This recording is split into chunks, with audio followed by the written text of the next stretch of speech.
And hello, welcome to another edition of the Voters Diary. My name is Vivian Kai Lokko. We're still looking at the issue to do with industrialization as we prepare towards the 2020 election, some of the issues that are popping up. In a bit, I'll give you who will be having the discussion with for today, and then we'll look into details what we have. Don't go away, we'll be right back.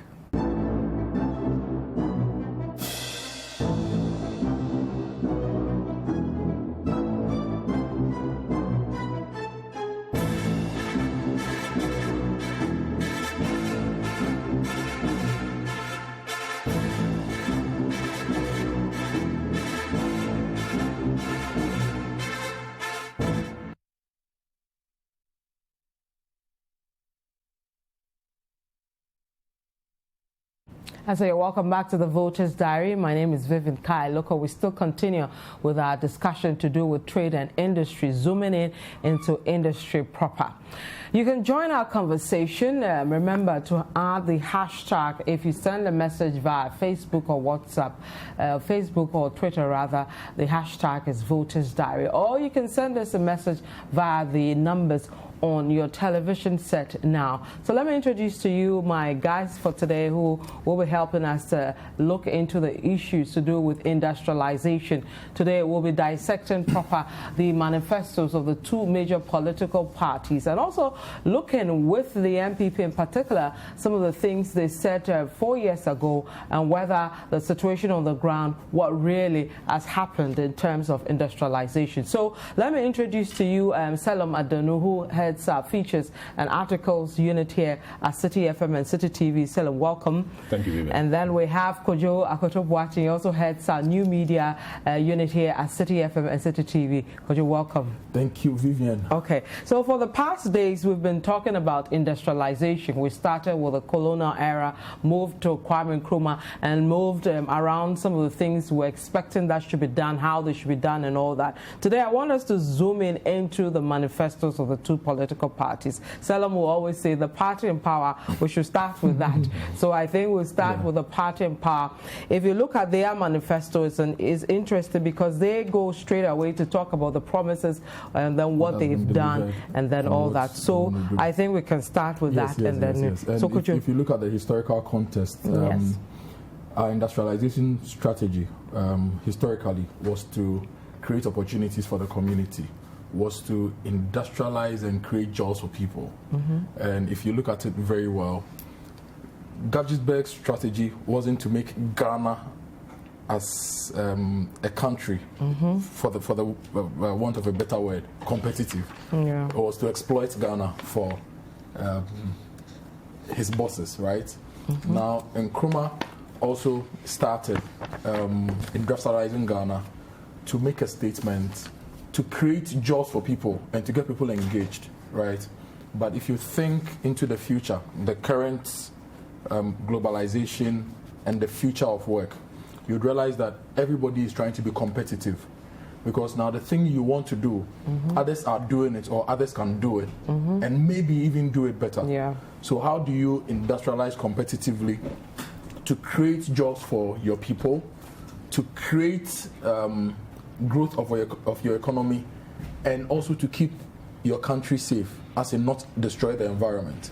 Because if you look at some of the things going on around, sometimes when we talk about even the mining sector, people will say, oh, some countries are pushing their people to come here to mine, and they are destroying our water body and their lands. But if you go to their countries, they work strictly according to the rules. So our industrialization, I think, should I'm going to look at it from the sustainability point of view.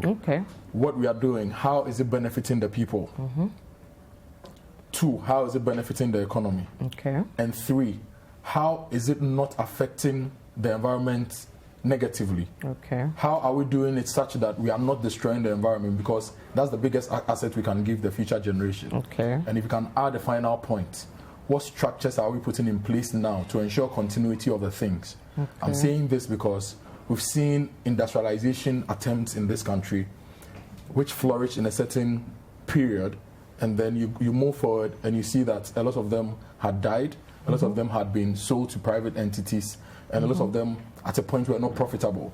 So what structures will we put in place to ensure that our industrialization agenda fits into the global competitive landscape, such that it's not business as usual, but it's business that is serving the needs of the people, that is helping our economy grow, and business that is being done in such a way that we are not destroying our environment, the biggest asset we can leave. Okay, so you've segmented it beautifully into 5 parts: the benefits to the people, the benefits to the economy, sustainability, global competitiveness, and I think there's a 5th one. Yeah, I think you've mentioned economy, people's, environment, and sustainability, and then competitiveness. Global competitiveness. Okay, which is great.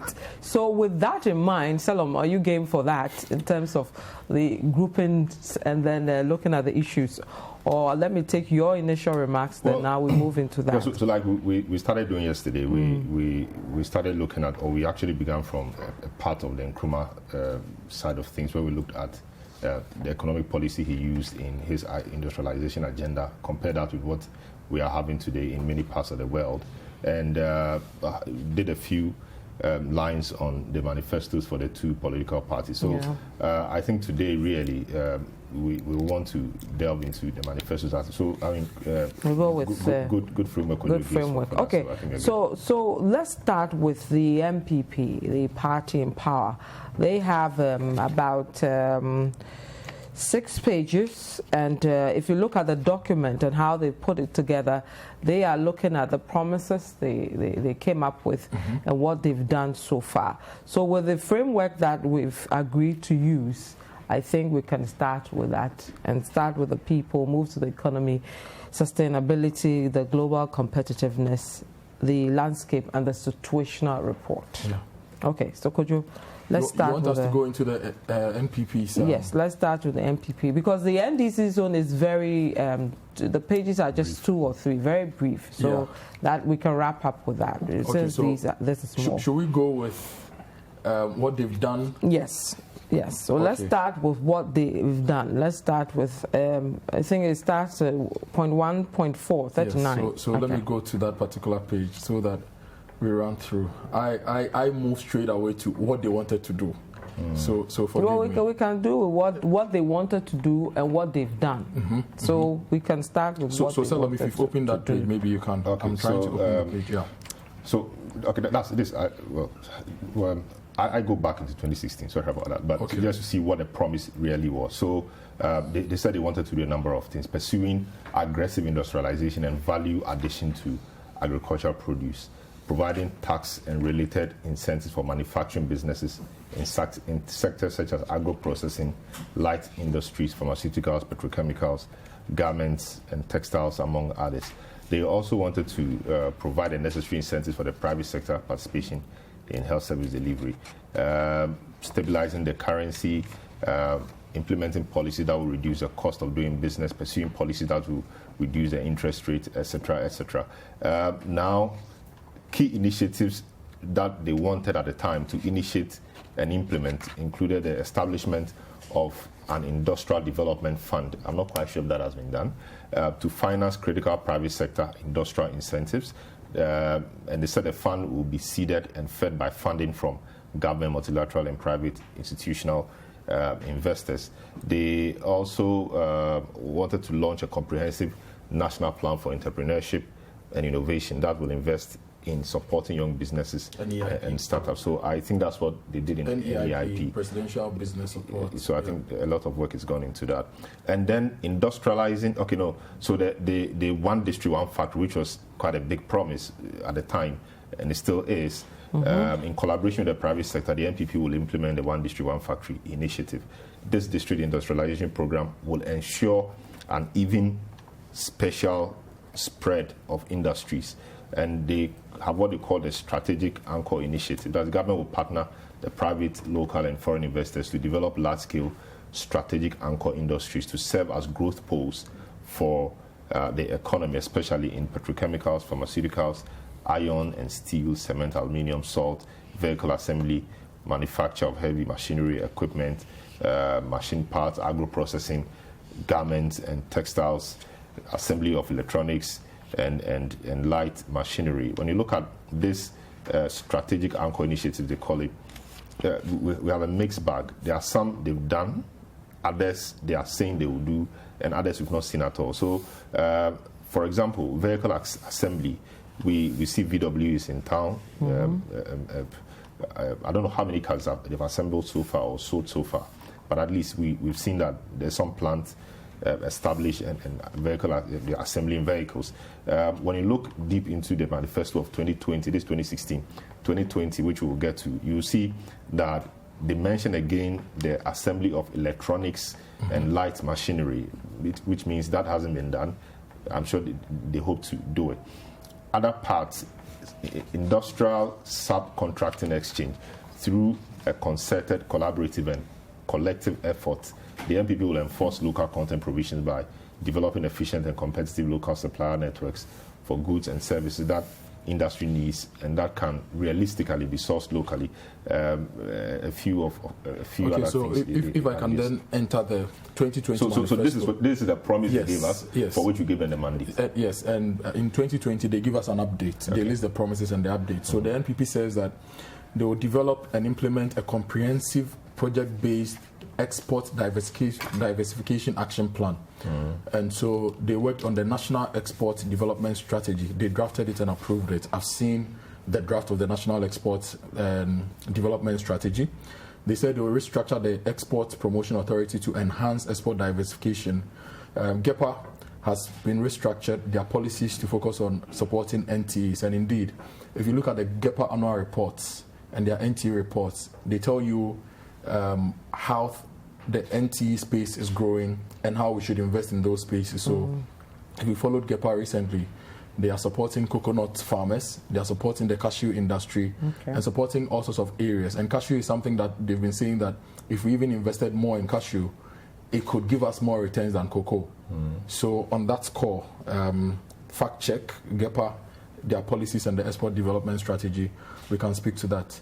Restructuring of MASLOC to provide credit for SMEs instead of using for political patronage.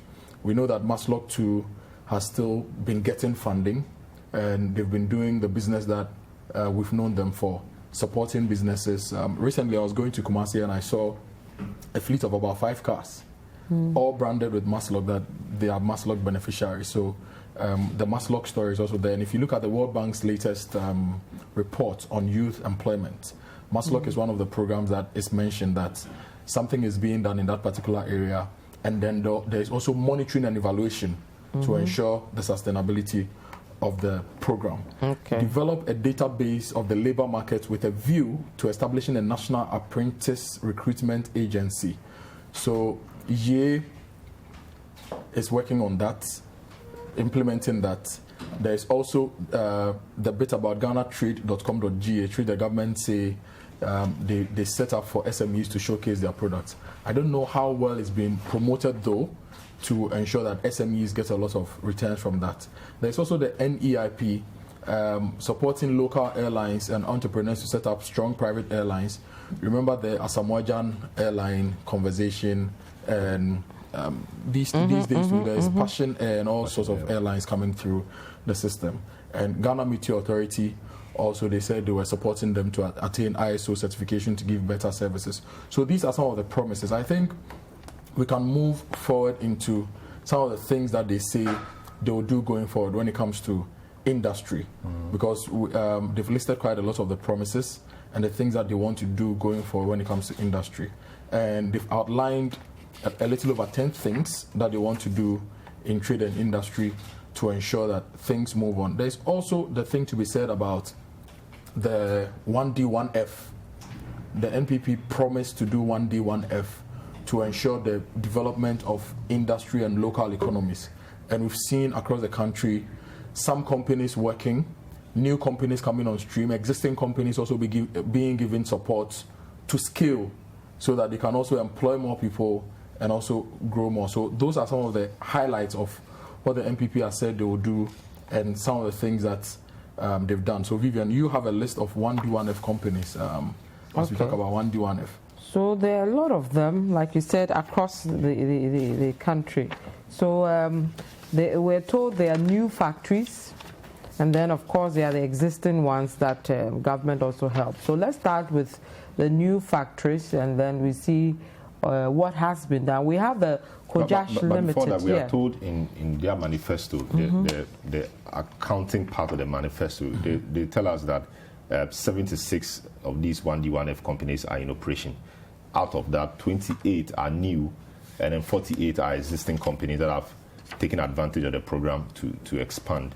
And they say that 12 of these companies have received approval for import duty exemptions to the value of 34 million cedis. Okay, so what I have there, the new ones, you said 21 for the new ones? They said 28 are new. Okay, this is 14, no. So I mean, if there's more, we stand to be informed on that. So we have the Kojo Limited, which is in Oforikrom Metropolitan, the Ashanti production. They are into production and pharmaceutical and packaging of pharmaceutical products. Yeah, Kojo Pharma is a very popular.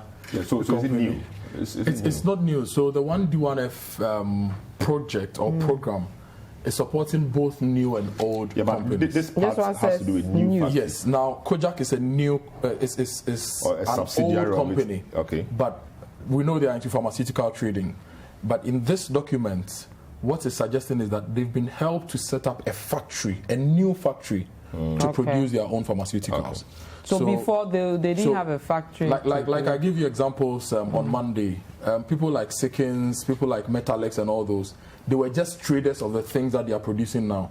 They were merchants, and then at a point, their businesses grew and they decided that instead of importing these things here, let me set up a production unit here and produce them. Okay. It's something similar to what we are seeing here. Okay, this is still in your region. Osebri Unique Ventures, Ejisu Municipal, Ashanti, rearing and producing livestock. It's not a company I'm very familiar with. Okay. But in that particular area, I know of Vesta Oil Mills, which is on the Lake Bosumtwi Road. It's a company which had been in existence dealing in oil products. They used to supply Unilever. And then Unilever decided that, no, we will do our production in-house. So they had to move from the regular business to go into soya oil and soya bean processing, and then get into agri-feeds. So the last time I used the road where they are, I saw a huge factory. Okay. So it's a company that was... So Vesta Oil Processing, Bosumtwi, Ashanti, yes, production so of edible it's on your way oil. from Ejisu to the Lake Bosumtwi, you see it on your right. That we are told they've upgraded that factory. It was an existing one and it's been upgraded. So I think you've taken that one too. Adan Concrete Products. Adan is a company that we know. Adan Premium Diapers Company. Production of diapers, sanitary towels, and other related products. Then we also have African European Textiles, that's in Tamale, Btex Enterprise in Katamanso. We have Central Oil Mills in Lower Dentra.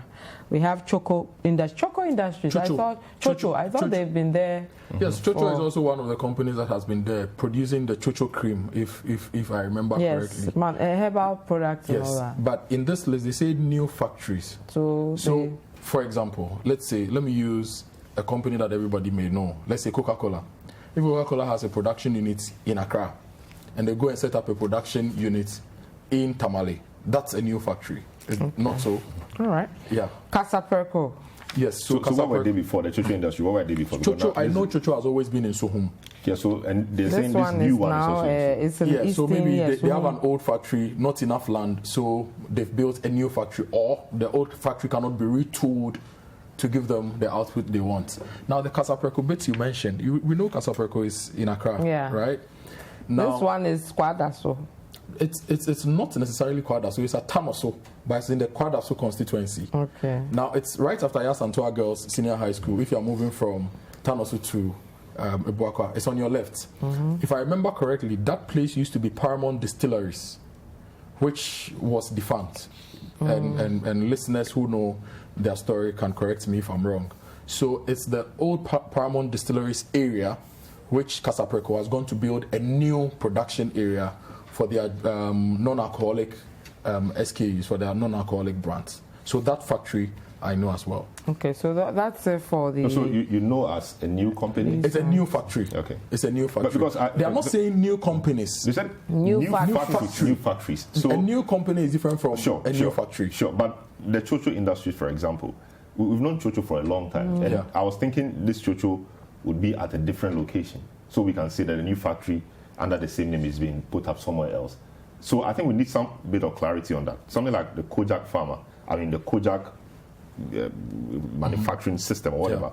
We've known that to be in existence. So I think we need some clarity on that as well. This is not me explaining. I know. But let me give you an example. I'm just putting that. We had CTFM, right? Yes. Here at Adabraka. And we built new studios, which technically you can say is a factory, because the new studio is a factory for producing multimedia content. Okay. So you cannot necessarily say, because we built a new studio block here and you had an old studio block, this is not new. No, then what happens to upgrades or improving the existing? Because there are upgrades, there's a column for upgrades. So an upgrade would have been to turn the old radio building, remodel that building. So I think the clarity, we do need the clarity, so we were sure. I think you're trying to have, because we need a clarity. In ordinary man terms, these are not things that should be subjected to some wild scrutiny, interpretation, etc. If you say it's a new factory, a new factory is a new factory. So if you tell me that Kojo Industries is new, when I've known Kojo Industries for a very long time and it's still at the same place, I understand the argument about factory. If it's at the same place at Suhum, then we need to understand why you say it is new. Maybe they've moved to a different part of Suhum and they've put up an entirely new edifice. Even that, somebody can argue that it's an upgrade of the old one. There could be that argument, but I'll grant that. So I think we need a bit more clarity on this. So these are factories or factories, not new companies. Yes, factories we've known to be in. So by factories you mean the building and expansion. No, that's what I was trying to explain. Now, if you have an existing building, okay, if you have an existing building and you are upgrading, it means that you are still going to use that structure as a foundational element for whatever upgrades you add, right?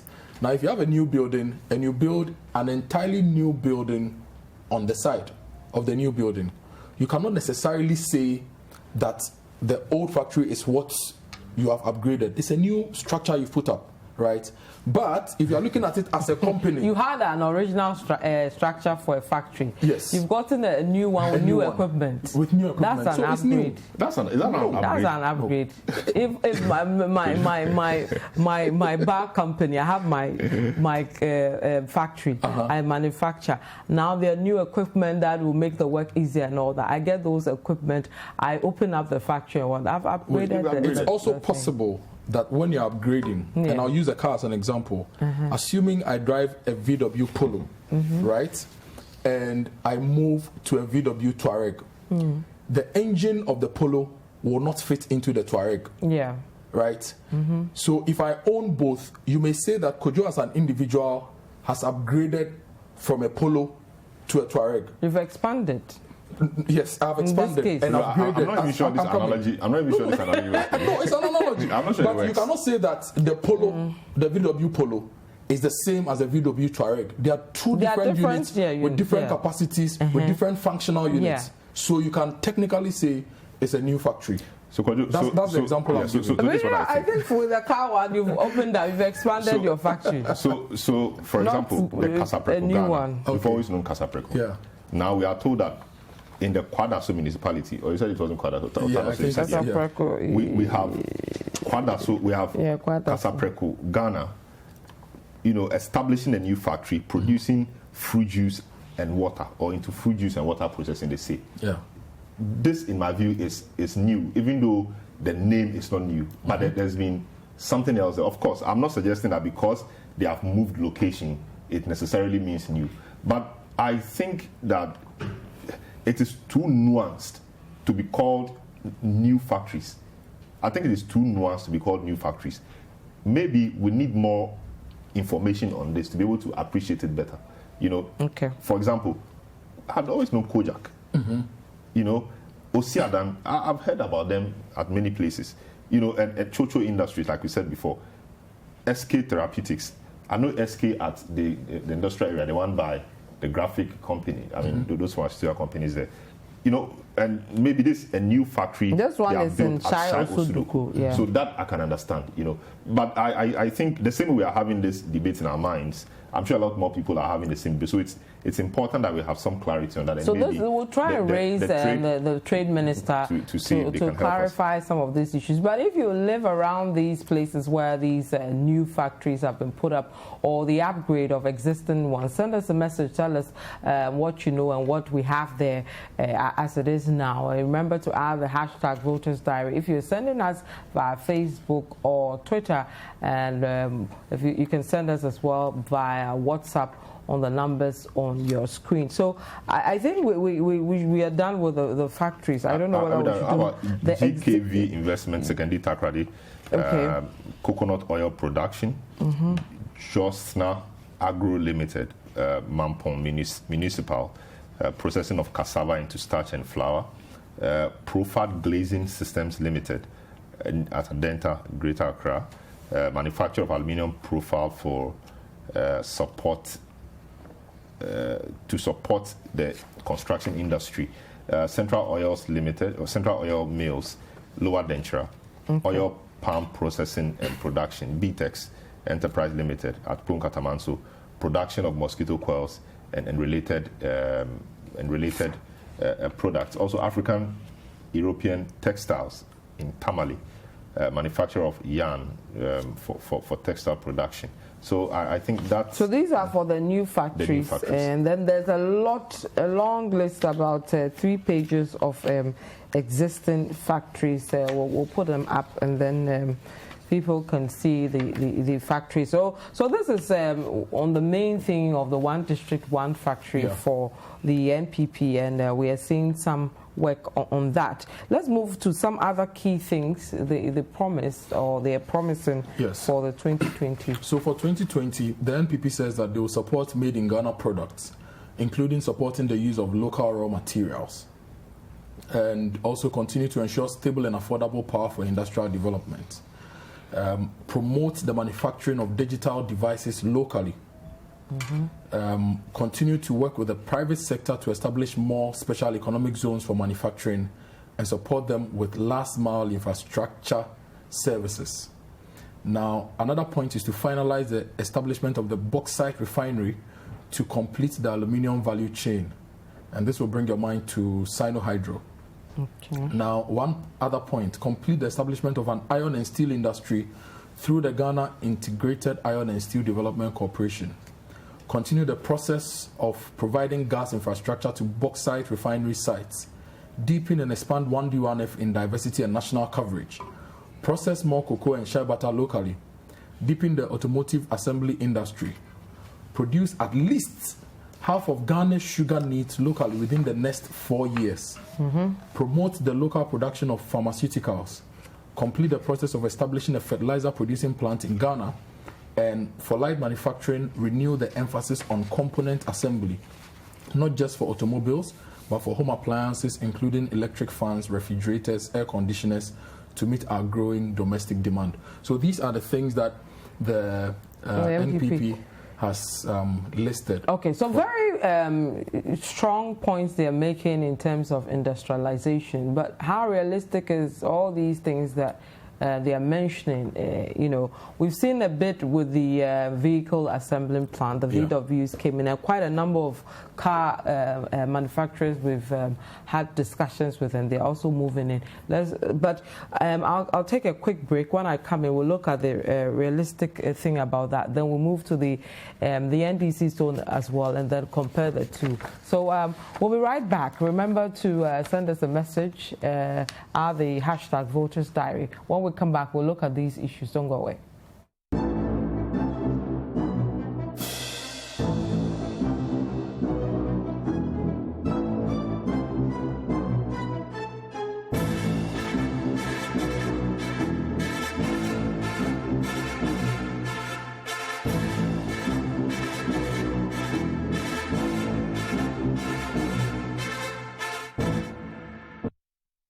Beautiful day.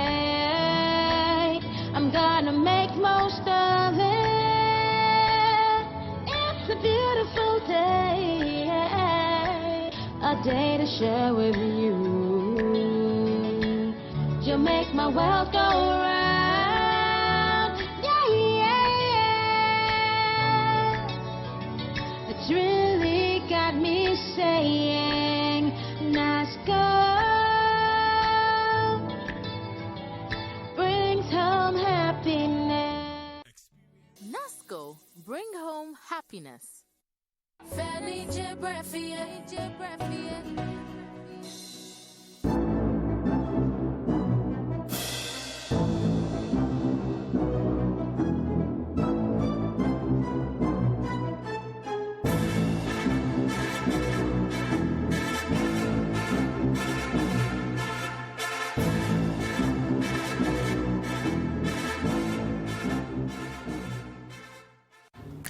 So welcome back to the Voters Diary. My name is Vivian Kai Lokko. Today I'm here with Selorm Adonoo as well as Kojo, Akoto, Boateng. We're looking at industrialization and we're looking at the two major political parties, what they are offering Ghanaians if they win power. We started with the MPP, a bit of confusion over what is a new factory, what it's not. A lot of messages coming in on that, but let me read. So, Kojo, a fellow architect tells me that you have a point with this factory thing.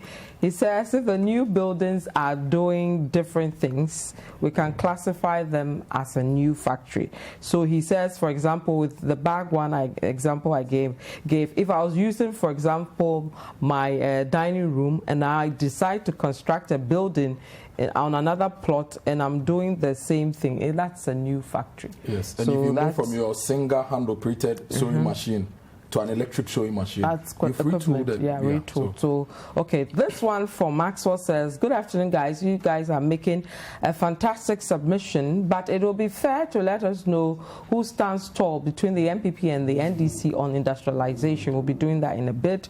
Good afternoon.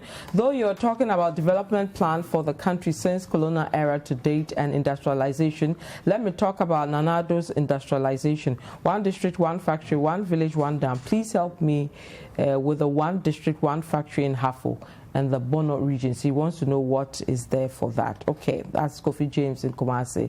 And then also private-public partnership, how is it done? How much is the state putting in? And the private person as well, how much are they putting in? The government should let Ghanaians know it shouldn't be done in secrecy. So he wants to know the joint ventures, who puts in what in terms of capital and all that. Okay. So let's go back to the... you asked how realistic or how important these promises are. And if you allow me, I want to start with the sugar bit, because it's something which in the end we'll see runs through both NPP and NDC manifestos. Now, the NPP says we will produce at least half of Ghana's sugar needs locally within the next 4 years. So it means by 2024, we will produce half of Ghana's sugar needs. Why is this important? In 2018, we imported $145 million worth of sugar into the country. That is raw sugar. Raw sugar. Into the country. So if you look at the foodstuffs imports category of our imports, raw sugar alone accounted for 15.8% of our imports. Now, do we have capacity to produce sugar in this country? Yes. But how have you managed that? It goes all the way back into the Nkrumah development plan and the various things we've done, also all the way forward into Commander Sugar Factory and how we failed to execute that project. In the 1960s, we had the Ghana Sugar Policy, where we would set up a sugar enclave in the Esutrari area and then a sugar enclave in the Commander area. Now, we're supposed to do that by also investing in sugar plantations and small sugar towns, if I can put it that way, because we're going to build accommodation like we've done with Akosombo. We did the voter power, so we built housing for the staff, so Akosombo became a town. So we're going to put all that thing together. Loans upon loans later, we've still not been able to achieve that. Why are we finding it difficult to do that? Because we didn't holistically review our strategies to execute them properly. So we've taken loans. I remember a World Bank document I read. So beyond the 1960s, in 1970, we took a loan of about $11 to $15 million, which the ADB took for the government of Ghana to invest in the sugar project again. And fast forward to the 2000s, 2010s, 2014, thereabouts, we are investing in Commander Sugar Factory, which is still not living up to expectation. Well, what is the challenge with this Commander Sugar We set up Commander without any raw material base. You know, before you set up the industry, you should also ensure that you have a proper raw material base that is going to feed into it. You should also get the right equipment and the right structures put in place. And I don't think we did all that thing right. So we are spending $145 million on average a year to import sugar into a country that has the capacity to produce sugar. Now, if you look at the lists of the items we listed to evaluate these policies with, if we are producing sugar and we have the Commander Sugar Factory and the Commander Sugar Project and a Security Sugar Project, it means that we are going to provide jobs because the farmers in those areas will plant the sugarcane, which will feed the industry. And because the industry is constantly producing and Ghanaians are constantly eating sugar for both domestic and industrial use, they are going to get sustainable means of income. Now, once they get a sustainable means of income, the sugar import bill will reduce because we are not importing enough sugar, right? A lot of sugar. So our need for forex, which always is a big problem for the Ghana cedi and the stabilization of the Ghana cedi, will also be dealt with somehow. And then the sugar communities, because when a sugar is booming with sugar, basically there will be investment in the area. There will be proper investment in the basics that the people need: housing, school, education, health. Commander will also benefit same. So those are some of the things that we set out to do, which we failed at doing. And for that reason, we are importing $145 million worth of sugar. If you convert to cedis, it's a lot of money, Vivian. It's a lot of money. So I'll go to the next point from the NPP manifesto that they said they want to do. And that is process more cocoa and shea butter locally. Process more cocoa and shea butter locally. If you look at those two industries as well, we are the second largest producer of cocoa in the world, right? This particular year, which has ended, we produce a little over 700,000 tons of cocoa. We've gone for a $1.3 billion syndicated loan, which we've been taking since the early 90s. Since forever. Right? But if you look at the cocoa industry, a small percentage of the earnings come back to Ghana. Countries where cocoa cannot even think of growing are earning more because they are doing more value addition and related things. So it's important that we do same. And it's important that whilst we produce more cocoa products in the country, we also grow the pockets of the Ghanaians to be able to afford. Because sometimes if you look at some of the chocolate products, it's expensive and not the average Ghanaian can afford it. So we need to grow the cocoa industry to be able to export. We need to be able to break the hold of the multinational countries on Ghana and Cote d'Ivoire. And that's what the Ghanaian government and the Ivorian government have done. And if you look at the estimates, cocoa employs over 1 million people, if the estimates are right. So it means that it's creating employment. If you go to Kumasi, if you go to the BA, if you go to other regions, there are houses and communities that were solely built on cocoa funds. The farmers were making enough money to invest in infrastructure. So it's also a key area. Also shea butter. If you look at our import bill, cosmetics that we import into the country, we are doing an average $150 million every year. Just 150 million Ghana cedis, sorry, not dollars. The sugar is dollar, but the cosmetic figure is 150 million Ghana cedis. And one of the base elements for cosmetics, cocoa butter or cocoa whatever they use for soap and shea. And then shea. But we are producers of these, but we import a lot of the finished products. We've seen companies like Naya Naturals, Kaime, Aya Naturals, and all these producing. So we want to produce shea butter locally, which is also a key thing which will put money in the pockets of the... And if you look at the shea butter industry, it's a woman-led industry. But now I'm seeing a lot of women adding value to the shea, you know, and it's become so monotonous.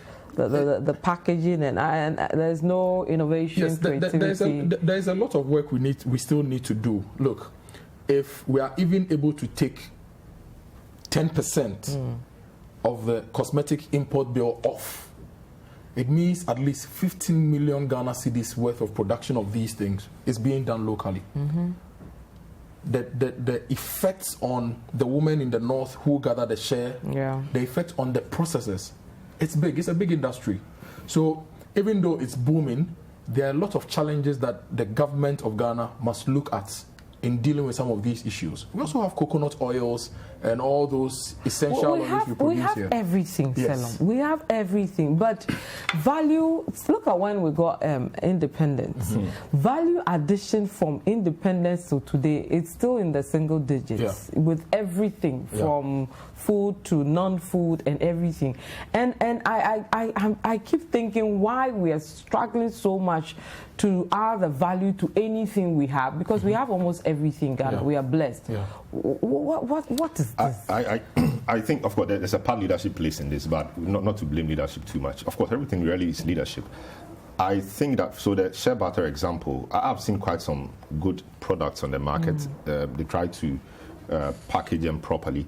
I think we need a plan of a kind to train the people involved in sectors like that. We train them on how to package, on how to brand, how to market their products properly, to a certain standard, and we help by creating access to various markets for them. I'm sure when we do that and they're able to see how other things are done elsewhere, I mean, they get exposure, will be better. And we must do a lot to create access to the markets. How do we help them to export some of these shea butter things they package nicely? How do we help them to meet international standards? Because it's not just anything you package that you can export to some other country. So I think a lot of that will be in the area of training. Talking about the area of training, I moved to the point on the light manufacturing. They said they want to renew the emphasis on component assembly, not just for automobiles, but for home appliances, including electric fans, refrigerators, and air conditioners to meet our growing domestic demand. This is a solid point. The part about automobile assembly, etc., we've seen VW in town, like we stated earlier. A few more we are hopeful will come. Toyota, Nissan, etc. We hope they will come manufacture or assemble their cars so that we'll have a lot of them in the system. Demand and supply matters will come in and the cost will go down. So a lot more people can buy new cars. Of course, it has a lot of implication for the carnage on the roads, etc. So that's a good one. But you see, we talked yesterday about a lot of the facets of the plan fitting together. The part about home appliances, electric fans, etc. I realized something this week. The JHS people, the BEC graduates now choosing schools. Now there's a new addition to the way they choose their schools. You must compulsorily choose a technical or a vocational school. So that tells me that government is thinking of ways of shifting quite some attention on TVET education. So the schools you choose, one should be technical. technical. So what they do is they choose. So now you choose 5 schools. Okay. You choose a A school, you choose a B, C, that kind of thing, and you choose a day school compulsory. Okay. So that if there is trouble, you're not getting any school. At least there's a day school within 16-kilometer radius of where you live. So it's easy to go. Now they have the E they call the technical or vocational school. Okay. So that if you don't even get any school, you should be able to get to at least a technical school that will train you. Of course, the issue about interest is interest, and then the last option. Yeah, but no, it's not the last option necessarily. It's one of the options. Yeah. So, for example, and you can decide. What they say is you can decide to choose all the 5 schools as TVET schools, no problem. Okay. So if you have an interest in it, of course, you can go ahead and do it. If you don't have an interest and you just have to choose it because you have to choose it, yes, you choose it. A lot of the students go to school not even knowing what they are going to read. They have no idea of what they want to read. They go to school, they give them general arts, they study it, they get serious with it, and they become something tomorrow. Those students who are smart, for some reason they are told to read science, and they go and read science not knowing what they want to do. So a lot of that happens. So it will not just be for the TVET one. But the point I'm making is it appears that some concerted effort is going in there. So you train these people at the secondary level. If they want to continue, they are the polytechnics and the techs of this world, that they can go and do that. But even if they don't continue, by the very nature of the TVET institutions, they are able to come in handy when things like assembly, putting together appliances, parts of appliances such as electric fans, refrigerators, etc. come up. These guys become useful, and I'm sure because they're trying to put some emphasis on this, they will ensure that the training they are giving them will be good. Recently, or a few months ago, we heard that the Petroleum Commission, or the guys on the oil rigs, were looking for welders, and they couldn't get welders, so they had to bring expatriates who are welders to come and do the job and get a lot of money. Of course, we have some welders across this, in street corners doing their work and that kind of thing. But is there a way of standardizing what they do so that when we say we want a welder and somebody's undergone apprenticeship or has undergone a TVET education and the person comes out as a welder, does the person meet that particular standard so that when you put a person on the rig, the person does what his colleague in the rig or in Aberdeen somewhere will be doing? I think a lot of that is important. But I'm particularly elated because this aspect of it appears to be part of a bigger plan so that we start at the secondary level at a young age. They go into the TVET institutions, they study, and they become useful to this particular facet of the plan that the manifesto talks about. So I think that's a good one. And Vivian, to add to what Selorm said, I think another very important thing is that if we train human resources and they are good and they are available, we should, as a matter of national security, ensure that we do not import similar human resources into the country. Then what sense would it be to use the taxpayers' money to train people and still allow these companies to bring people from outside? The same thing applies for local manufacturing. We are talking about cocoa. If we are doing a lot of local production, the bits that we have to consume here, we should make sure as much as possible that we are not allowing people to import those things into the system easily. If we say we are going to do paper production, the people who are avoiding duties on paper by saying they are importing ceramics, so they will use toilet roll to stabilize them in containers and all that and come and sell for chips, so that phone tissue and the local paper producers would have to unfairly compete with them because these people are probably not paying enough duty on those things. We must ensure that it stops. The incentives we give to people to import into the country must be removed. Why is it removed? They must be removed. For example, imagine we are doing a lot of these shea butter and cocoa butter products here, and all these companies that are importing $150 million worth of these things into the country still have the leeway to import. They are going to still, you may be producing, but you may not have the local markets. So we need to have a very strong strategy to market and promote the local stuff, and also to prevent people from bringing things in. For example, Nigeria, they say we are producing our own rice, so we've closed our borders. Nobody can smuggle Vietnamese rice or Chinese rice through any other place into our country. So those are some of the things we need to look at. Being competitive, and also to risk the anger of some people, being protectionist. We need to be, as much as possible, build competitive local industry and also protect them, because every other country is protecting their local industry. Okay. Yes. So let me take a bit of so the local industry thing is important, but quick one. So I think that we have the local content laws which should help in putting a lid on the kind of manpower people import into the country. Whether that is being enforced or not is another matter, and that we leave to the enforcement agencies to do, or the regulators to do. Of course, we as media will always talk about it when we see things not going the way they told us it will be. The other thing about improving local capacity, etc., is also ensuring that we, the citizenry, develop appetite for local things. I always give the example about a conversation I had with somebody, a young person in Korea, because I realized a lot of the young people, they were using Samsung because Samsung is a local, it's in Korea.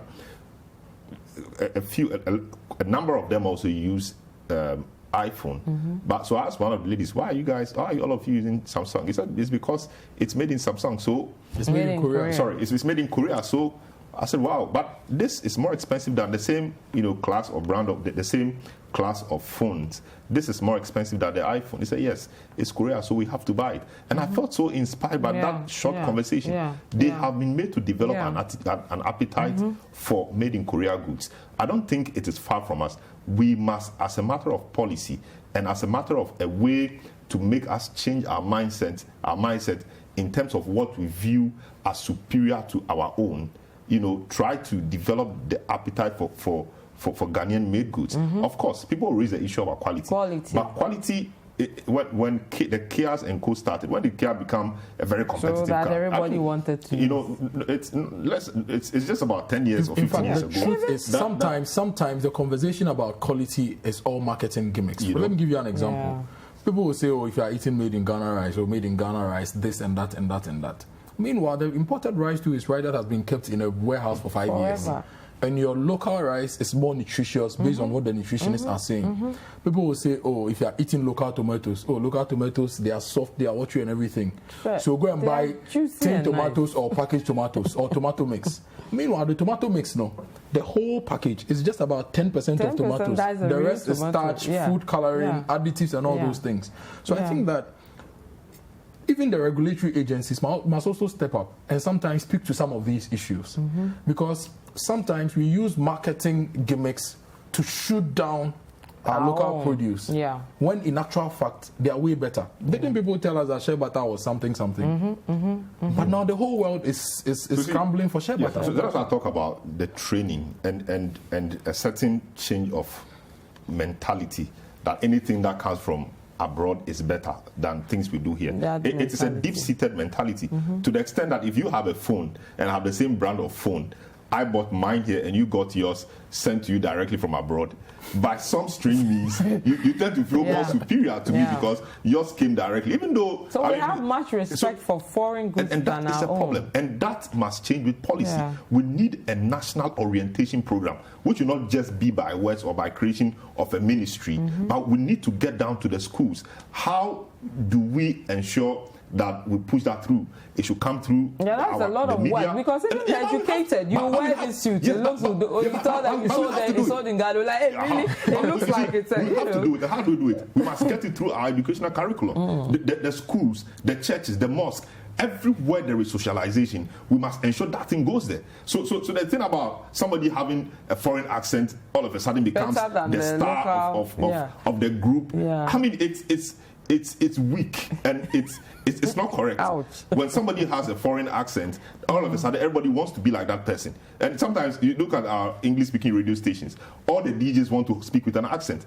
It is something that goes to reinforce a certain deep-seated mentality, which is not helping. So you can't just say that you want people to buy made in Ghana goods when you've not changed those things, because those things make people, feel inferior when it comes to things which are locally made. When they see things similar coming from abroad, they think that by some strange means those things are better. Yeah, it may be true, but if we have this, if we decide to encourage the local producers because we buy from them, government supports them, etc., we will get there one day. They didn't get to where we think they are now overnight. So I think we must, as a matter of urgency and policy, do that. Else we'll be just talking and wasting our time. Okay. Good afternoon. I'm Michael from La. I'm enjoying your show. I keep saying that, what are the leaders doing? We have everything in this country and keep on exporting raw material abroad.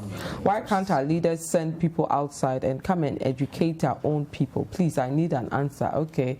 Good afternoon. Very laudable submissions. You see why I have been saying that our leaders are only providing lip service to everything in the country. We've been hearing of value addition since Adam, but here we are still wondering, do we need rocket science to understand the way forward as a country? What a pity, you say. Good afternoon. Please, talking about the new factories, the Kasapreko building at Tanoso has seen a new structure altogether and is now operational since it was not working at first, so we can call it a new factory. This is Gandhi at Bompata in Kumasi. Okay. Joe in Prampran says the one district, one factory mantra is a blatant deception. Companies that exist are already expanding and establishing branches before this government came to power. The work they've done. Okay, I think you've made your point about them being there already. Okay. Kofi Ntakrade says, so when you build a new factory, a new block factory for a certain area in your school, the block becomes a new school. That's an interesting one. They are entirely different things. He says we should come again. I think sometimes it's an entirely different. Let me explain. Let me finish the message, then you come to. Then this one says, enough of all these promises. Government should try and pay the classroom teachers their legacy arrears who enjoying life from Sukuma. And then this one says, City TV, we thank you for providing us with all the essential news across the country, but tell the MPP and NDC that we need a free port. I'm Abdallah from Tano, Dumasi. Okay, so you were saying that if you have a school, mm-hmm. and you add new blocks to it, you are just expanding the capacity of the school to take on more students, whether it's academic facility or whether it's residential facility. But in talking about factories and other technical setups, right? You use your example. If you are working from your living room and you're using the old Singer sewing machine, which you use your hand to do this, right? Mm-hmm. And then you have some land by your house and you go and put up a shed mm-hmm. and then buy new equipment. Mm-hmm. So such that you can do proper knitting and hemming and all those your terms and not have to. It's a new unit. Okay. You understand? So let's not. Sometimes we play around some of these terminologies and trivialize them, but we need to move beyond those things. Okay, we have a minute. Tomorrow we'll wrap up with the NDC. I think we've exhausted the MPP. So tomorrow we'll wrap up with the NDC. So we'll leave it at that. But gentlemen, thank you very much for joining me today as well. Kojo Akoto Boateng heads our new media team here, and Selorm Adonoo heads our features and articles team here at City FM and City TV. My name is Vivian Kai Lokko. Thank you so much for joining us. The repeat is at 10 p.m. tonight, and we'll return tomorrow at 3 o'clock. Goodbye.